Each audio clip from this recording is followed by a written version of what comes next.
Hey there folks, Scottsdale Travel Chicks Minion here to tell you a little bit about our trip to Cabrillo National Monument, just a short drive outside of downtown San Diego. The park was created in 1932 to commemorate Juan Rodriguez Cabrillo's landing at Ballast Point in San Diego Bay in 1542. With that landing, Cabrillo was the first European to set foot on what is now the west coast of America. The park is generally open from 9 a.m. to 5 p.m. daily and costs $10 per person or $20 per car. The visitor center is probably the first place to stop. You can learn about the history of the park, meet with park rangers, get tide pool schedules, etc. There's also a small auditorium which shows 3 different videos related to the park's history. The key attractions in the park are the visitor center, the tide pools, the whale and kelp overlook, Old Point Loma Lighthouse, and a military history exhibit. There are also 2 nice trails, Bayside and Coastal Trail, that are worth a look. From the Cabrillo statue in the visitor center, you can walk your way towards Point Loma Lighthouse and the whale overlook. The Point Loma Lighthouse is the highest point in the park and has been a San Diego icon since 1855. But interestingly, it was decommissioned only in 1891 as it was built too high and was often obscured by fog and clouds. It was replaced by a new lighthouse at a lower elevation that same year. The kelp forest and whale overlook is nearby, roughly 100 yards away, and worth a walk to check out the great views of the ocean. Prime time to see great whales is the winter during their migration.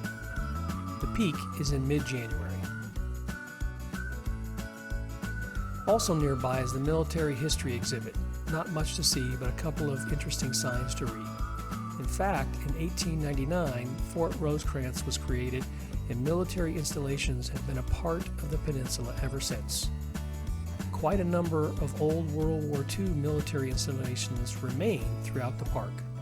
Interesting fact, the biggest guns installed during World War II were 2 16-inch guns that could fire 2,300-pound shells almost 30 miles out to sea.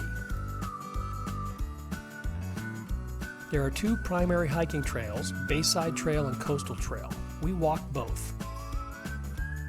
The Bayside Trail is 2.5 miles round trip, starts near the lighthouse, walks down a paved road to a dirt path, and walks to the shore on the bay side of the island.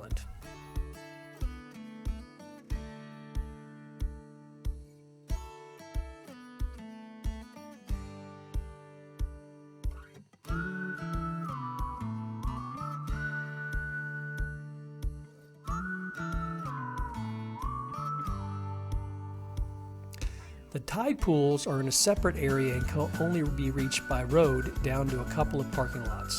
The road is sometimes closed due to overcapacity during peak periods. For best tide pooling, you want to go at low tide, which tends to be difficult in the summer. The best time for tide pooling is actually the fall and the winter.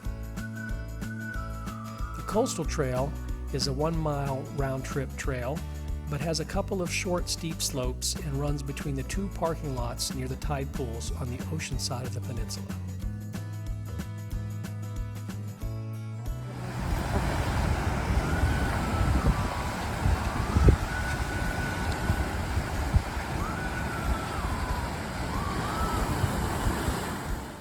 Cabrillo National Monument is a great little half-day trip from San Diego, and you can cover everything in about 4 to 5 hours, including the hiking trails.